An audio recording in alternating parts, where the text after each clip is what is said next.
يوسف أسامة بصراحة ضايع بقاله فترة، ضايع جدا بقاله فترة، مش موجود.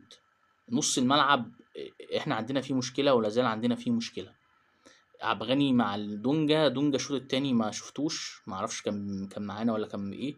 الكور كلها بتتلعب من ظهر الدفاع دي يا جماعه، معناه ان مفيش خط نص، مفيش خط نص بيقابل، مفيش خط نص بيتوقع لعبه زي دي. فيطلع مين بقى؟ يطلع ينزل يوسف اسامه، يعني هجمه احنا خمسة على واحد ولا 5 على 2، كفيله ان احنا ننهي الماتش، نخلص الماتش. لا، هو بيتفزلك ويعمل لي كده، يلف لي يمين وشمال حوالين نفسه ومش عارف بيعمل ايه، لحد ما الكرة اتقطعت، وفي الاخر يحصل ايه؟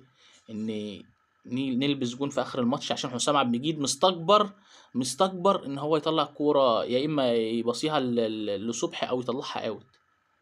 طب انت عايز ايه يا عم حسام؟ انت مش عارف انا إيه يعني ايه الصعب في اللي انت يعني